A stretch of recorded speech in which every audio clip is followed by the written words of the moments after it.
Mina Kimes. Oh, my God.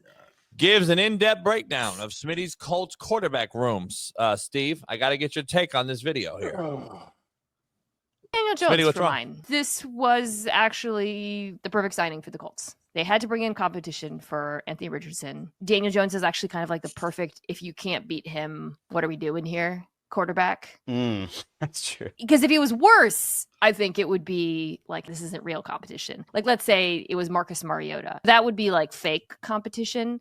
I think if you were to pay Sam Darnold, it would be like, okay, it's over. I think Jones was like just the right level of competition for Anthony Richardson this offseason. My hope, though, is that they make this choice in the offseason and then they actually just go with it throughout more of the season than last year. And I'm not confident that they're going to do that, Greg. Either way, by the way, whoever wins. This was actually my questionable pick, and my question was, is Chris Ballard and Shane Steichen on the same page here? A, is Shane Steichen on board with this? And I disagree that Jones was the best you could do.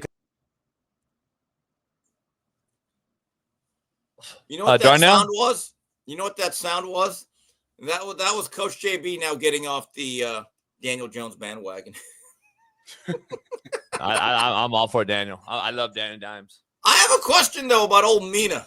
What was she saying about Anthony Richardson during the season, though? Was she calling it out bluntly, or was it one of those things where she didn't want to criticize him? No, of course not.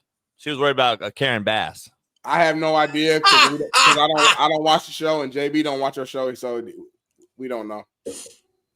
No, what's about the show, Smitty? She's on ESPN. She's literally talks football on ESPN. So I got to see her talk about your favorite quarterback, AR5, all year long. She was hyped. I don't watch ESPN. So. She loves him. She loves the guy. AR5 is one of the object lessons.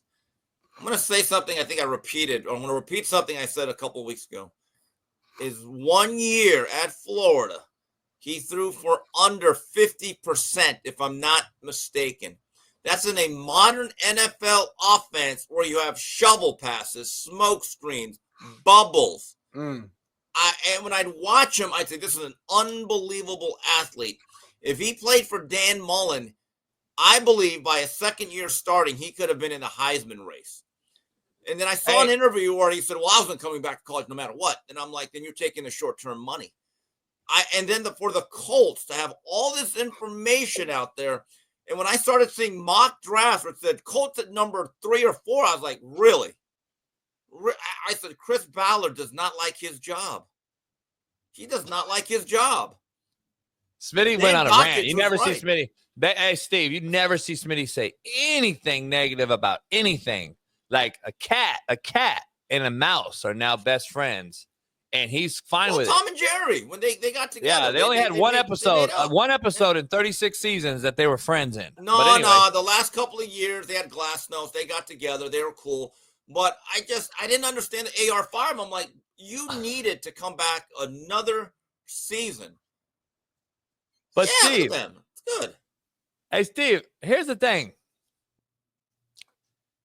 AR5 can't hit water if he fell out of a boat, and Smitty's always positive about it. And he went to Twitter and said, fire Chris Ballard. Have you ever seen such negativity? He went Dan Dockage. Wow. Yeah, it's time. It's time, man. I just, after watching what we did last year with Anthony Richardson, a guy who I tried to support because that's my team, and I saw the potential just from his pure athleticism and size, of what he could possibly become. But everything you just listed, Steve, is reasons why we shouldn't have dropped him in the first place, right? So we see what we did the last couple years. And the answer, the solution going into next season that came to Chris Ballard's mind was, you know what? Daniel Jones is our quarterback. That's what we want. Great That's white insane. hire. Insane. We have arguably two of the worst quarterbacks in the NFL on the same team. It reminds me of the famous Spider-Man meme. I'm sure you see it on Twitter, Steve. Pointing at each other. Just pointing at each other like this. Daniel Jones and Anthony Richardson pointing at each other right now. I think that's what America needs. I think in lieu of the Iranian bombing last night that we sunk a ship in, we need the white and black Although Bonding. Daniel Jones We need does it. have a playoff victory. He played well in Minnesota that game. Sure does. Sure does. And he We did need not him. have a lot of help in Sure New does. York. And once they We got rid of need it, Saquon, Smitty. We need it, Smitty. You may Let not me agree, ask you but this, Steve. we need the black and white culture back tight. We are tight. Me and you have already started this years ago. We got it. So, Steve, let me ask you this: do you really think Daniel Jones could like be the guy for the Colts and like have a Yes, he resurgence is the of his guy. career? He is the guy. What do you mean? He is the guy. No, Okay, when I hold say on. the guy, I'm sorry. Let me Hold be on. clear. I No, mean, do we let's think he not could be a get- good quarterback for the Colts? Yeah, let's not make him the Johnny Unitas 2.0. I think he can Right. be serviceable. He has a little bit. Yeah, actually, look, the Colts have some parts. He got a Pittman, lot of points. Downs, Taylor. You have a shot. Michael I Pittman mean, Jr. the Giants were anemic Donnie Mitchell. offensively. They were You anemic. know what my boat has? My boat has a lot of fucking parts. And you know what it cost me? A lot of fucking money. So you know what to do? To do nothing. To do absolutely nothing. I can't do anything when I pay all this money and I have all these moving parts. Guess what the Colts have? A lot of parts that cost them a lot of money that do nothing. You know, going back to AR5, the way he should have been treated in this draft is the way Milroe is being evaluated. Milroe will get a shot. I don't think many people have him in the first round. I mean, I actually still see mocks with like Milroe in the late 20s. I'm like, guys, have you seen him? At what? Tight end? That's exactly. I'm going to say this again. If I draft Jalen Milroe and I've interviewed him at the combine, I say, Jalen, are you ready or willing to be / Cordell Stewart early in his career? We're going to create a position for you. It's called Swiss Army knife. You'll get some quarterback package, some wildcat, some wide receiver. We'll do some gadget plays. We'll do some Antoine Randall L stuff. But if you just want to be a quarterback, well, you're off my board. What do you think? We're going to make a lot of money. You're going to make a lot of money this way. But if not, you're not with us. Forget it. Because I just don't see him throwing on time enough, well enough. I mean, guys on the sidelines had to put their helmets on with him playing quarterback at times. Seriously. To me, Jalen Milroe has rare athleticism. I use him as like the queen on the chessboard, but I just don't think he's an every down quarterback at the next level.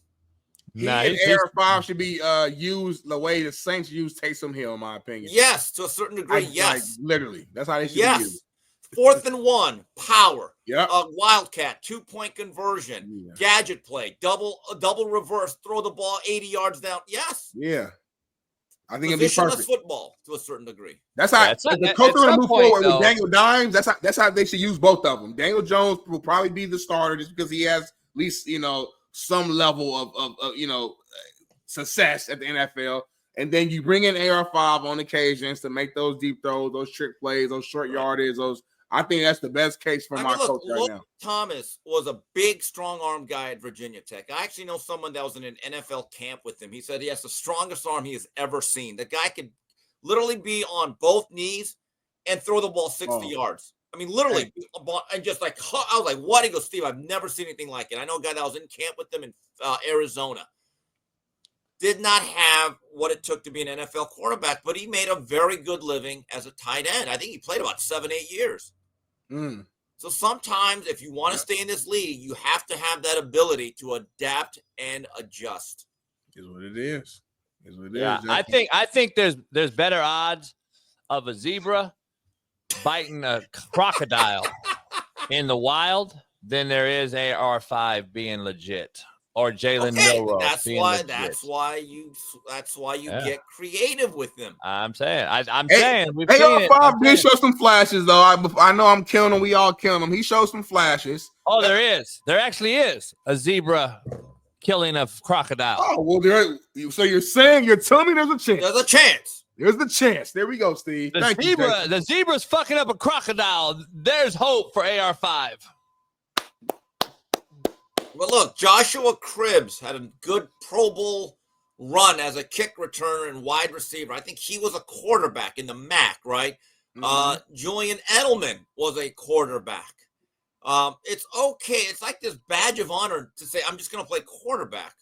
What if you can't and you want to earn a paycheck doing this? You better find other things to be able to do. Let's be honest, Steve. God forbid AR5 gets tired. He can't get tired playing this game now. He needs breaks. Okay, so he can come in and out and sit out and not, you can not tap out at wide receiver. tap out. You know what I mean? So, Nah, AR, if he changed positions, he should be a DN hybrid. DN outside linebacker. Line up in the 2-point stance, rush the quarterback. At D line, we rotate all day. You can tap out whenever you need to get a quick rest. I think he'd be a beast at DN. yeah, I don't think so. I think he's horrible.